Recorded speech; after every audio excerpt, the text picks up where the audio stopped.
I've assumed the position for the evening. And I saw this article earlier this week, and it reminded me of a topic that I've been wanting to talk about and just haven't found the right time to, which is the plaintiff's obligation to mitigate their damages.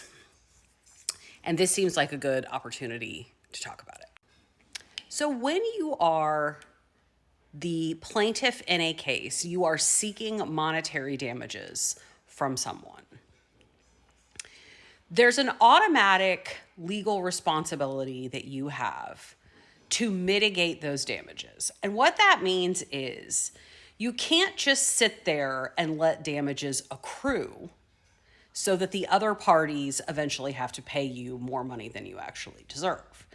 So in employment cases, a lot of times, if somebody gets fired, right, if their claim and their injury is based on the fact that they lost their job and they've got lost wages, right, from a job they think they were supposed to have, what they can't do is just sit around while the case is going on, not looking for another job, right?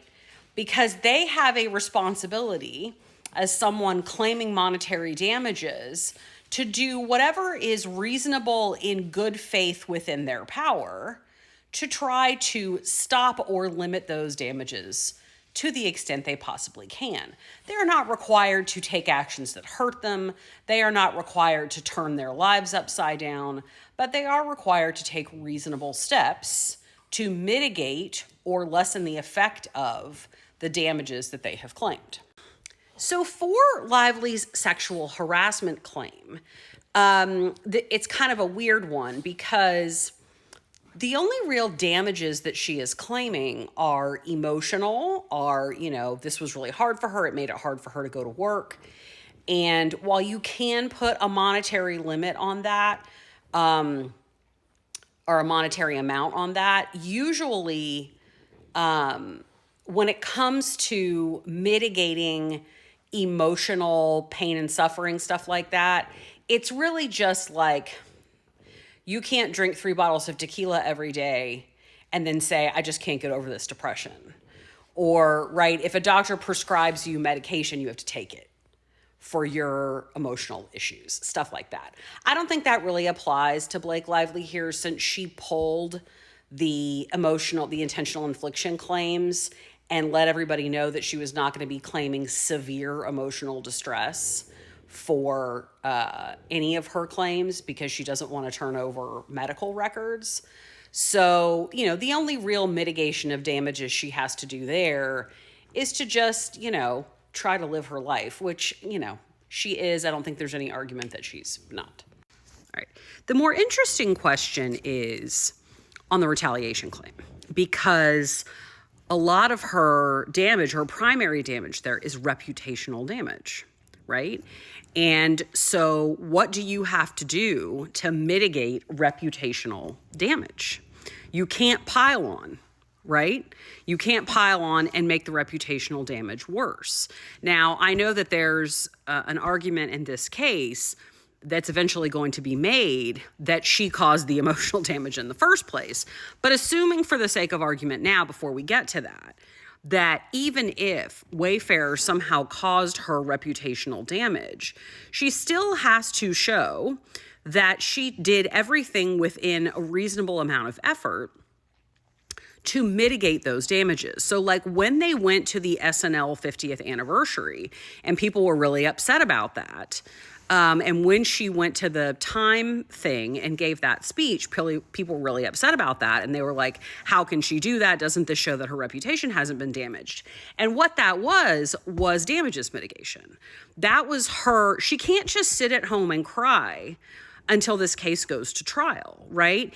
If you're claiming that your reputation has been damaged, then you have to go out there and do the things you can do to make it better, which I think she would argue that's what she was doing. She's continuing to work on getting projects, which is what this is, because she can't just say, I'm never going to get a movie job ever again and just not try, right?